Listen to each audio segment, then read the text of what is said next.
Je suis Yvon Douville et je suis directeur général de la municipalité de Sainte-Eulalie depuis maintenant 3 ans. Ça me fait plaisir de vous présenter les résultats d'une recherche que j'ai menée sur la fonction de directeur général, secrétaire, trésorier. Les raisons principales qui m'ont incité à mener cette recherche, c'est que je trouvais qu'il y avait très peu d'informations disponibles sur la fonction de directeur général, secrétaire, trésorier, lorsque j'ai regardé, par exemple, la revue de littérature. Donc, ce qui m'importait, c'était de caractériser, dans un premier temps, quelles étaient ses principales fonctions du directeur général et aussi d'examiner ce que le Code municipal disait sur cette fonction-là et de valider la pertinence du Code municipal dans la fonction du directeur général, secrétaire, trésorier des petites municipalités du Québec. Pour réaliser cette recherche, on a adopté 2 méthodes principales. Les 2 méthodes, premièrement, j'ai fait des auto-observations pendant 1 an dans mes fonctions même de directeur général, secrétaire, trésorier de la municipalité de Sainte-Eulalie. Et par la suite, on a fait un sondage en association avec la DMQ dans lequel 300 personnes ont répondu sur une possibilité de 800 en tout, donnant un taux de réponse de 38 %. Je remercie, soit dit en passant, l'apport très apprécié des membres de la DMQ qui ont répondu au sondage. J'aimerais donc vous présenter les résultats de cette recherche. Un des premiers résultats observés concerne la répartition du temps de travail. On constate, selon les résultats du sondage, que vous passez 40 % du temps à faire de la gestion, 25 % du temps à la trésorerie, 25 % à la greffe et 10 % à d'autres tâches. L'important à retenir de tout cela, c'est que votre fonction principale, dans laquelle vous passez le plus de temps, c'est la gestion. Il faut donc y accorder une grande importance pour la suite de votre pratique.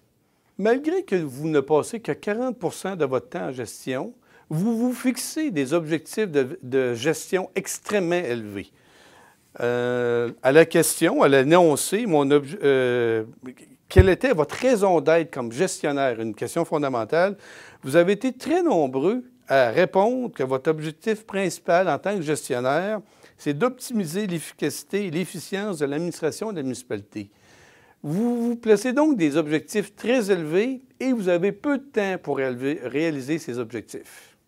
Pour atteindre cet objectif d'optimisation de l'efficacité et de l'efficience de votre municipalité, vous accomplissez 7 fonctions fondamentales de gestion.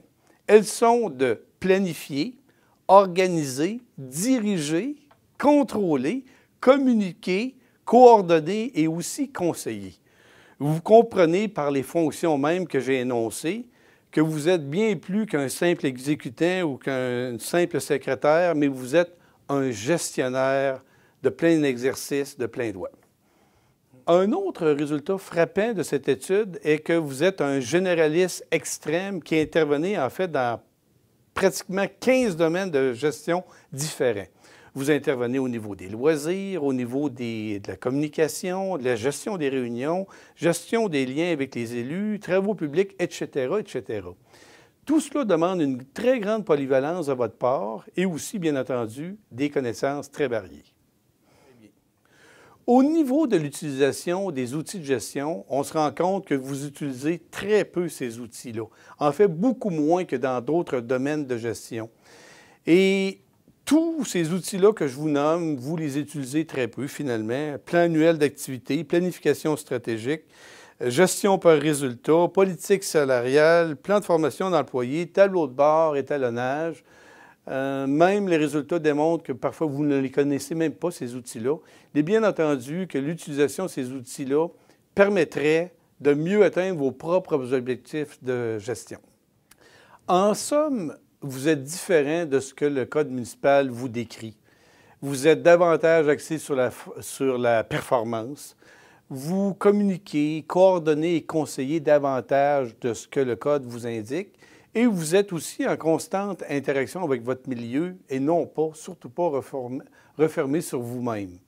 Tout cela demande des champs d'activité très variés qui demandent beaucoup de formation et de connaissances pour être capable d'accomplir vos objectifs de gestion.